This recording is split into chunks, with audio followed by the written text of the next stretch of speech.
Hi friend, আসসালামু আলাইকুম। তোমরা সবাই কেমন আছো? আমি তোমাদের দোয়ায় তোমাদের ভালোবাসায় অনেক অনেক ভালো আছি। তো যাই হোক, এই যে আমরা এখন এখানে গাছ লাগাবো।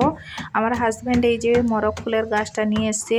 তো তোমরা কমেন্টে জানাবে এই গাছটাকে তোমরা কি বলো। আমি তো মরক ফুলেই বলি, কেউ বলে মুরগা ফুল, যাই হোক গ্রামের ভাষায়। তো তোমরা কি বলো আমাকে একটু কমেন্টে জানাবে। আমি এই গাছটার নাম ঠিকভাবে জানি না। তো তোমরা জানো আমার এই ছাদের মধ্যে একটা ছোট্ট বাগান আছে, সেই বাগানেই লাগাবো। আর এই গাছটা রাত্রিবেলায় নিয়েছিল, তো রাত্রিবেলা গাছটা লাগাতে হয় না, তাই জলের মধ্যে ভিজিয়ে রেখেছিলাম। তো এখন এই যে দেখো আমার হাজব্যান্ড কি না কাজ করছে।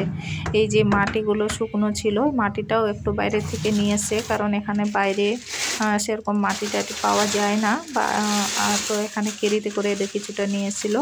তো এবার এটা জল দিয়ে ভিজাবে, তারপরে গাছটা লাগাবে। তো এই ছোট্ট বাগানে তোমরা দেখতে পাচ্ছ কিছুই নেই, একটু ছোট্ট শিমের গাছ, একটু ছোট্ট কলার গাছ, আর এই যে আমার বিড়াল কীর্তির পিছনে ছিল, সেটা ছিল পুঁইশাকের গাছ। তোমরা জানো আমি পুঁইশাকের গাছটা কিভাবে লাগিয়েছি, আমি এর আগে ভিডিওতে দিয়েছি। আর ধনে পাতার গাছ এই আর কি, আর কয়েকটা ওই যে ফুলের গাছ আছে এই।